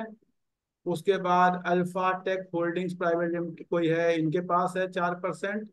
और 1% के आसपास ये आपका है पार्थिक रेमंड। तो करीब करीब 25% पब्लिक के पास है। अब आप अपना क्वेश्चन बोलिए। सर ये जो एलोकेशन हुई है इस हिसाब से ही हुई होगी ये। दो नहीं नहीं परसेंट ही पब्लिक और एफआईआई और डीआई को दिया है। नहीं नहीं, वो तो जितना उन लोगों ने बाई किया होगा उतना वही है। तो उनके बाइंग के ऊपर है, उनको नहीं लगा होगा सही प्राइस। वो देखो सर, वो लोग तो प्राइसिंग, वो लोग पूरा प्रॉपर प्राइसिंग मॉडल फॉलो करते हैं। वो लोग टाटा जी हैं, बिरला जी हैं, से मतलब मेरे को ये फोन मिल रहा है जी, ये फोन बाकी लोग कितने में बेचते हैं, इस ब्रांड, इस क्वालिटी, इसका क्या बोलते हैं कि स्पेसिफिकेशन का, ये रैम, जो आपका हार्ड डिस्क, ये आपका कैमरा, ये कितने में आता है और आप कितने में ला रहे हैं, वो कैलकुलेशन करते हैं। टाटा टेक्नोलॉजी का शेयर महंगा आया था, लेकिन मैंने भी बाई किया हुआ है, रखा हुआ है। मुझे लगता है कि हाँ ठीक है, मुझे कहीं तो पैसे लगाने हैं। देखो, मेरे को ना, आपको इस बात को समझना पड़ेगा कि आपको क्या चाहिए। मुझे मेरे पैसे की सेफ्टी सबसे इंपॉर्टेंट। मेरे लिए मेरे पैसे की सेफ्टी सबसे इंपॉर्टेंट। मुझे ये पता है कि मार्केट ऊपर नीचे जा रही है, ठीक है, टाटा के शेयर्स मैंने बहुत देखे हुए हैं। मुझे ये समझ में आता है 10 साल रखूंगा, 15 साल रखूंगा, जो मार्केट का रेट है उससे तो ठीक ठाक बनी जाए, ये मुझे समझ में आता है, इसलिए मैंने देखे रख दिया। लेकिन क्या कोई शेयर 25% साल का बना रहा है तो ये बना देगा? हो सकता नहीं बनाएगा। लेकिन मुझे पैसे कहीं तो पार्क करने हैं ना, अपने पैसे में हर महीने कमा रहा हूँ उसको। मुझे ये समझ में आता है एफडी में पैसा 6% देता है, और उस पर मेरे को 30% का टैक्स होता है। मेरे को अगर यहाँ 12% मिलता है और 10% का टैक्स देता हूँ, 12.5% अब हो गया, कोई बात नहीं। तो जो एफडी वाला पैसा, मैं बार बार आप लोगों से कहता हूँ, एफडी वाले पैसे आज भी, जैसे अभी मैंने कहा मेरे कुछ पैसे एफडी में। एफडी वाला पैसा जरूरी नहीं है कि आपका एफडी वाला पैसा एफडी में ही हो। एफडी वाला पैसा एक ऐसी इक्विटी में होता है जो आपको एफडी से अच्छा रिटर्न दे देता है। आराम से पता है, जिसको ये बहुत अच्छी तरह पता है कि हाँ जी, मेरा पैसा एचयूएल में लगा है, मेरा पैसा टीसीएस में लगा है, मेरा पैसा टाटा टेक्नोलॉजी में लगा है, मेरा पैसा मान लीजिए कि आपको और बता रहा हूँ आपको, एसबीआई में लगा है। ये कंपनियां 10-12% से ऊपर का रिटर्न नहीं देने वाली, अगर लॉन्ग टर्म में देखोगे तो। लेकिन ये मेरे एफडी वाले पैसे हैं जी, ये नीचे भी नहीं गिरेंगे उतनी। ये पता है जी, हाँ ठीक है, मार्केट आएगा उस समय तो इसको, ठीक है जी। तो अगर आपको 50 लाख रुपए एफडी में रखने हैं या 25 लाख रुपए एफडी में रखने हैं, तो उसमें से 5 लाख एफडी में रखी, बाकी 20 लाख इसमें डाल दो। आपके वो ठीक एफडी है में पड़े हैं, एक तरह से वो पैसे आपके एफडी में पड़े। आपको इस बात को समझना है। ठीक है सर। ठीक है। नेक्स्ट क्वेश्चन, अंग्रेज जी, आपका क्वेश्चन प्लीज। तो ये निफ्टी ईटीएफ और निफ्टी 20 वगैरह आपने बताया था, इसमें इन्वेस्टमेंट कैसे करते हैं? मुझे आज कुछ तक समझ में नहीं नहीं, आया तो, जब क्योंकि आप जाएंगे, आपका जो, मूवमेंट्स आप कौन से प्लेटफॉर्म को यूज करते हैं? आईसीआईसी है मेरे पास। उसमें निफ्टी 20 तो आता है हाँ शेयर। नहीं आता तो है, मुझे समझ नहीं आया आज तक उसमें, क्योंकि मूवमेंट्स भी बहुत कम नजर आती है ना। वो तो मूवमेंट कम कम है, पिछले 6 महीने में तो 13, 12, 13% का मूवमेंट हुई है। जितना निफ्टी बढ़ा है उतना निफ्टी 20 बढ़ा है। अच्छा, नहीं 6 महीने का ट्रैक नहीं देखा मैंने, तो अभी रिसेंट ही आप देखा देखो था। पिछले 6 महीने में निफ्टी 20 आपका करीब करीब 12-13% बढ़ा है। और क्या चाहते हैं हम लोग? हम्म। ठीक है। नहीं तो उसमें आप जैसे कहते हैं ना एसआईपी करनी है अगर, मैं एस आई पी, मतलब तो उसमें उसको। एस आई पी लगता है कि नहीं लगता, मैंने कभी देख के देखा। मेरा तो निफ्टी 20 में मैं कैसे करता हूँ, आ, जब हम्म। भी मेरा ये मानना है कि मैं, सपोज मान लो हर महीने मुझे करीब लाख रुपए लग रहे हैं, ठीक है। अब ठीक है। मैं हर महीने हम्म। लाख नहीं लगा पाता हूँ। इस महीने मैंने हम्म 4 लाख लगा दिए, पड़ा है। अब जैसे अभी मार्केट नीचे आया, फिर 5 लाख रुपए लगा दिए। अब ठीक है, 5 लाख लगा दिए, इसका मतलब मेरे 5 महीने के लग गए। फिर कभी बड़ा हम्म। हुआ जो मेरे पैसे अकाउंट में पड़े हुए फिर कभी नीचे आएगा, फिर लगा दूंगा। तो एक तरह से मेरी एसआईपी हो रही है। लेकिन मैं इसे कहते हैं ना, बहुत सारे अगर आप देखेंगे तो उसे कहते हैं स्टेप स्टेप एसआईपी। मतलब जब मार्केट 10% नीचे गिरे तो खरीदो, जब मार्केट, ये मेरा तरीका है। आप अगर ये नहीं कर तो पाते आप, एक्चुअल में एसआईपी, हाँ एक्चुअल में एसआईपी नहीं है, मतलब मॉड्यूल फॉलो कर रहे हैं एसआईपी हाँ को कि बस इतना एक लगा अपना, दिया आपने। या आप एक करो कि मैं हर ठीक। महीने के 10 तारीख को निफ्टी 20 में 10,000 रुपये लगाऊंगा। अब वो आप एसआईपी ही कर रहे हैं एक तरह से। ठीक है, तो वो ऐड ऑन होता जाएगा दस बस वो हजार ऐड मैंने ऑन हर होता महीने जाएगा लगाया होता तो वो ऐड जाएगा, ऑन हर होता महीने के चला 10 तारीख जाएगा। को, हर महीने के 12 तारीख को जैसे अच्छा। एसआईपी आती है, वैसे आप खरीदते रहो काम कर। ठीक है। ठीक है ठीक है ठीक है। नेक्स्ट है thank you. B5 Sayoni. Sir one more question from my side. ये इंटरनेशनल इक्विटी में अगर हम डाइवर्सिफाई करना चाहें तो क्या मैं सही मैं रहेगा? मैं जैसे मैं नहीं करता, मुझे कोई देखिए, मैं बार बार आप लोगों से कहता हूँ कि मुझे सब कुछ आता है, ये बिल्कुल ना माने। पहली बात। और दूसरी चीज, मुझे ऐसा लगता है कि अगले अगले 15 साल 20 साल में इंडिया किसी भी कंट्री से ज्यादा ग्रो करेगा, किसी भी कंट्री से। तो मैं क्यों जाऊं इंटरनेशनल इक्विटी के बारे में सोचने भी। तो मुझे ओके। ऐसा लगता है कि आप प्लीज इंडिया में आप देख सकते हैं जहां जो ऐसी कंपनियां हो जिसका इंटरनेशनल एक्सपोजर हो। अगर आपको इंटरनेट, वो बेटर ऑप्शन होगा as compare to buying international shares.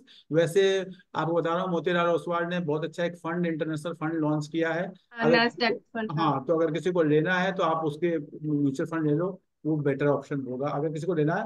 मैं न लूंगा, न लिया हूँ, क्योंकि मुझे लगता है कि अगले 15-20 सालों में India will grow better as compare to any of the, क्योंकि जब आप इंटरनेशनल की बात करते हैं तो आप कहीं चिली और इनकी बात तो करेंगे नहीं, आप यूके यूएस इन्हीं की यूएस। बात करेंगे। और उन कंट्रीज से हमारी कंट्री जो है बहुत बेटर ग्रो करेगी। आपको एक केवल डेटा दे रहा हूँ, आज के 10 साल पहले आईआईटी और आईआईएम से निकलने वाले करीब करीब 30 से 35% बच्चे बाहर जाते थे। और हम लोग जब 10th 12th में पढ़ते थे तो हमें ब्रेन ड्रेन पे ऐसे लिखवाया जाता था। आप लोगों में ने कभी अभी सुना है, कभी ब्रेन ड्रेन पे ऐसे लिखवाते हो आप लोग? नहीं लिखवाते ना। सर। देखिए, यस सर, यस सर। क्यों ऐसे आप किसी और चीजों पे लिखवाते हो? तो आपको इस बात को समझना पड़ेगा। आज हमारे आईएम आईआईटी वाले इंडिया में रहते हैं, इसलिए अब जो अगला माइक्रोसॉफ्ट और गूगल बनेगा वो इंडिया से बनेगा, बाहर से नहीं बनेगा, डोंट वरी। ठीक है। Thank you sir, thank you ठीक सर। है। सुशांत शर्मा जी, सर नमस्कार। नमस्कार। सर मेरा क्वेश्चन जो है, मतलब ये जो करंट सिनेरियो चल रहा है इंडिया बांग्लादेश का, इसी से रिलेटेड था। जैसे सर कुछ कैश पड़ा है अभी, मतलब लगभग ऑलमोस्ट 20-25% के आसपास।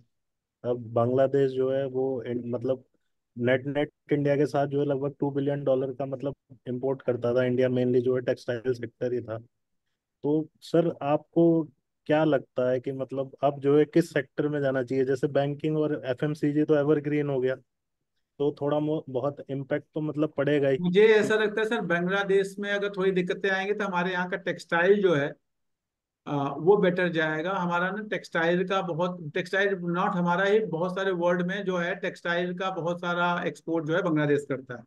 अब जी। अगर बांग्लादेश नहीं कर पाएगा तो वो इंडिया, तो अगर जैसे ये तरह लक्स इंडस्ट्रीज, पेज इंडस्ट्रीज और इस तरह की जो कंपनियां हैं, इनको लक्स तो आपको, ऑलरेडी चल भी रहा है सर। हाँ लक्स जी, तो जो है, लक्स पे तो वैसे भी इफेक्ट है, वो ऑलरेडी चल ही रहा है कुछ दो चार। हाँ, तो इस तरह की कंपनियां अगर आप लोग देखें, डॉलर है और उसके बाद आपका ट्रेंड है, तो जो भी मतलब टेक्सटाइल से रिलेटेड जो कंपनियां हैं इनको आप देखने की कोशिश कर सकते हैं। थोड़ा बहुत बैंकिंग सेक्टर पे भी इसका इफेक्ट आएगा।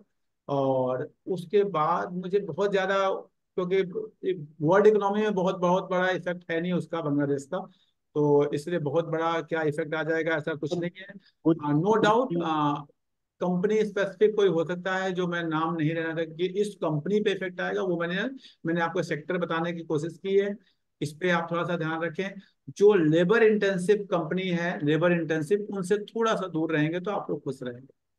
बिकॉज सर लेबर सेक्टर, कुछ जी जी। लेबर बहुत सप्लाई करता है बांग्लादेश, तो आपको उससे थोड़ा सा आपको दूर रहने की कोशिश करनी। सर कुछ कंपनियां हैं, जैसे सपोज वीआईपी इंडस्ट्रीज हो गया, तो उसका लगभग 30% 35% का जो प्रोडक्शन था वो बांग्लादेश से था। तो क्या हम उसके एवज में अब जो है सेकंड प्लेयर जो सफारी है हमारा, तो उसे देख सकते हैं क्या?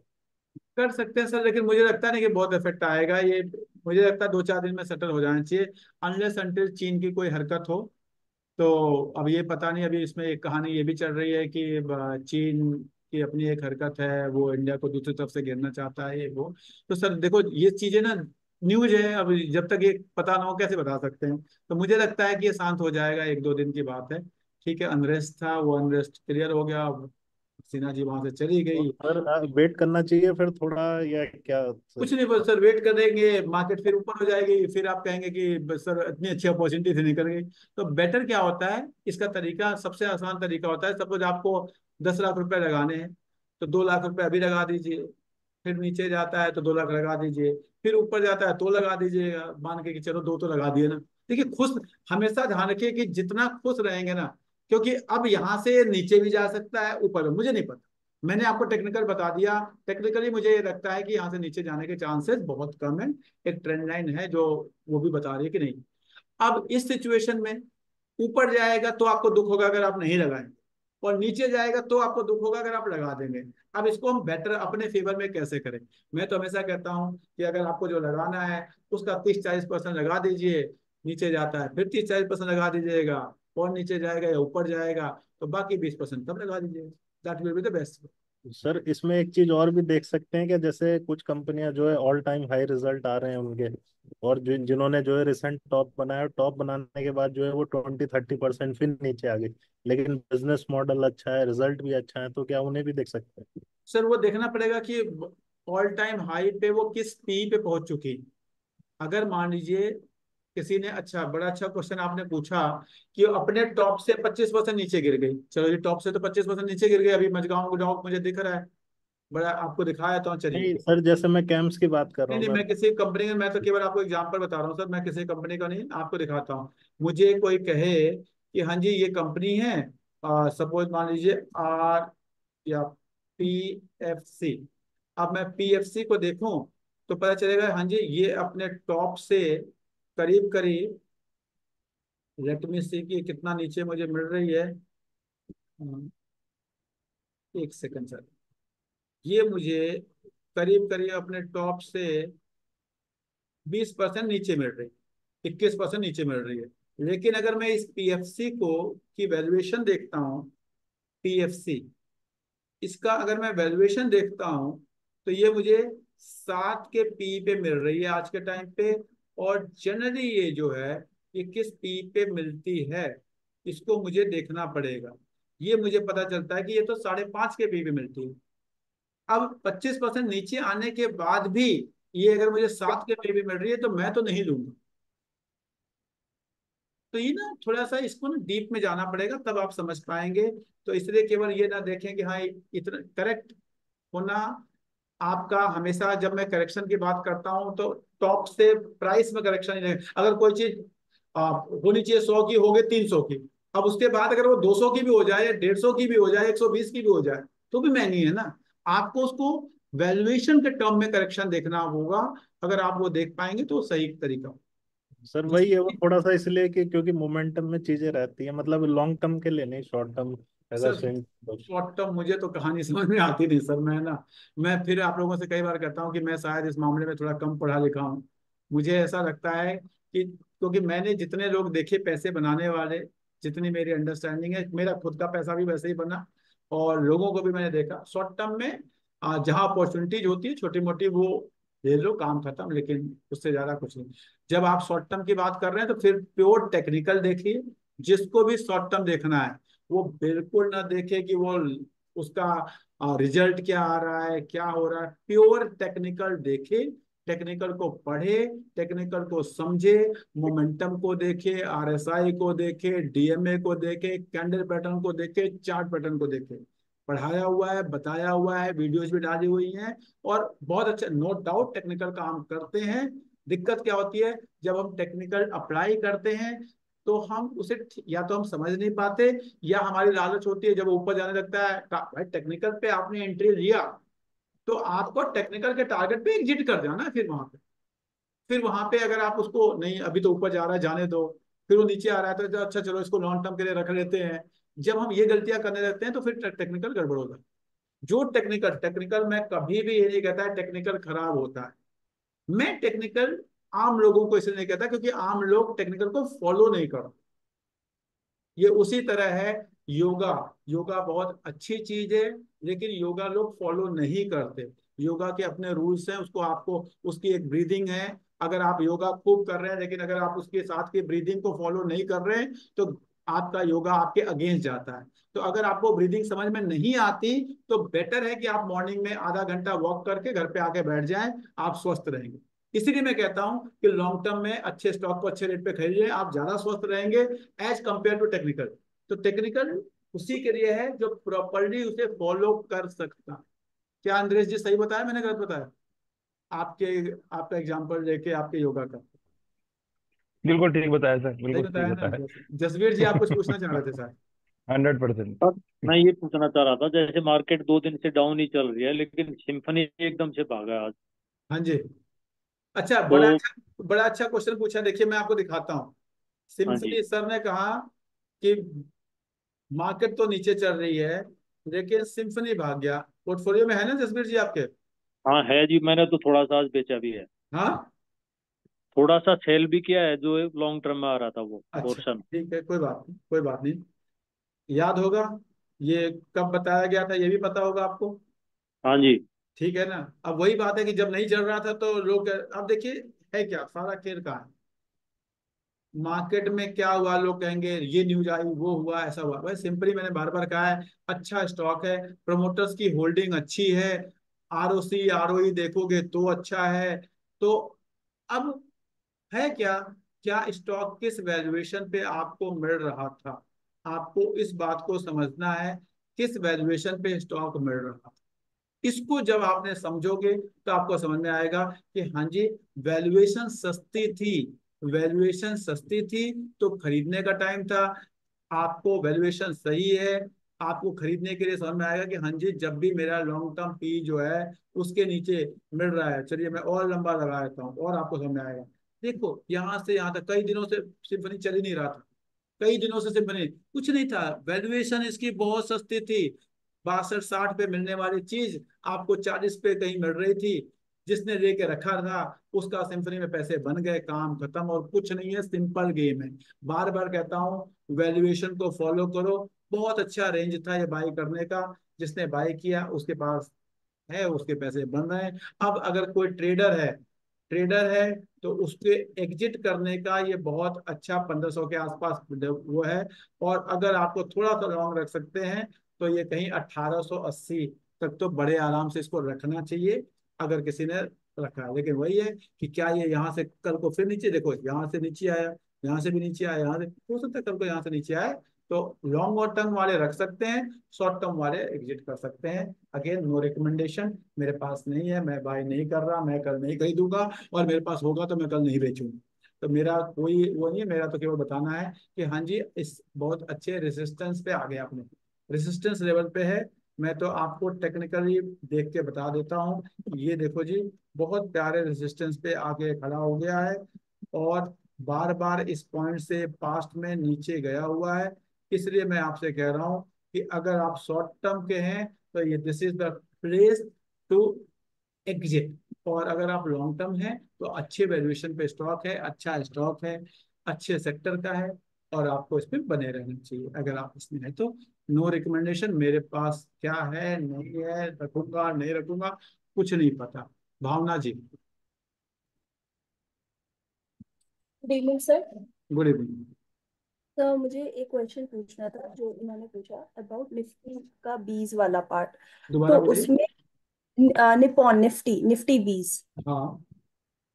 तो सर ये मतलब इन इस चीज में क्या हमें निपॉन निफ्टी लेना चाहिए या फिर और भी जैसे कोटक का, क्योंकि एयूएम के बेसिस पे ले या फिर ऑथेंटिसिटी के बेसिस पे ले? देखिए निपॉन जो है ना वो इंडिया में जो सबसे पुराना ETF है वो निपॉन का है। ठीक है। और निपॉन एक बहुत रिप्यूटेड कंपनी, बहुत ही रिप्यूटेड कंपनी है अल्टीमेटली। और जो चार्जेस भी हैं वो सबसे कम निपॉन के ही है। तो मुझे ऐसा लगता है कि निपॉन लेना नहीं, मैंने निपॉन ले रखा है, ये मेरे इसलिए मैं हो सकता है मैं भी बायस, तो मेरा ये नो रिकमेंडेशन टू एनीवन। लेकिन आप कोटेक का ले लो, आप एसबीआई का आता है उसका ले लो, आप एचडीएफसी का ले लो, आप निपॉन का ले लो, जिसका लेना ले लो, बराबर रिटर्न सबका सेम है। पॉइंट में फर्क आता है वो उनके एक्सपेंस रेशियो पे है, ठीक है, बाकी कोई फर्क आता नहीं है, ठीक है। तो आपकी मर्जी है जो आपका चले। मधु थैंक Talwar ji. Good evening sir. Sir मेरा बोलिए। एक क्वेश्चन था कि पी ज्यादा बेटर होता है या आरएसपी को देखना ज्यादा बेटर होता किसको? है? पी दोबारा। को देखना चाहिए या दोबारा बोलिए, पी को देखना चाहिए या? आई थिंक आरएसआई बोला था क्या आपने? या RSI। आरएसआई आरएसआई ठीक है, बोला था। देखिए, पी वैल्यूएशन के लिए है, आरएसआई टेक्निकल के लिए, दो अलग अलग चीजें हैं। आरएसआई से आपको मोमेंटम पता चलता है, टेक्निकल वैल्यूएशन है वो। टेक्निकल आप देखते हैं किस डायरेक्शन में आपका शेयर जा रहा है, ठीक है। और पी आपका फंडामेंटल है, जिसमें आप, तो ये दो अलग अलग चीजें हैं। आप मुझसे ये क्वेश्चन पूछ रही हैं कि किसी इंसान का आपको अच्छा देखना है तो उसकी एजुकेशन देखें या उसका उसका बिहेवियर देखें। तो ये दो अलग अलग चीजें हैं। बिहेवियर भी देखा जाता है, एजुकेशन भी देखा जाता है। नौकरी पे मुझे किसी को रखना होगा तो मैं उसकी एजुकेशन देखूंगा, और मुझे अपने घर के मेंबर है किसी को तो उसका मैं बिहेवियर देखूंगा, डिपेंड करता है, ठीक है। आई होप मैं सबके क्वेश्चंस का आंसर दे पाया। Thank you very much everyone for joining. Please, मेरा जो आज जुड़ने के पीछे लक्ष्य ये था कि आप लोग डरे ना, अपनी इन्वेस्टिंग को जारी रखें। प्लीज फीडबैक जरूर डालेंगे, आपके फीडबैक मुझे मोटिवेट करते हैं और आपसे मुझे जल्दी मिलने के लिए प्रेरित करते हैं। Thank you very much, thank you. Thank you sir. Thank you sir. Thank you. Thank you sir.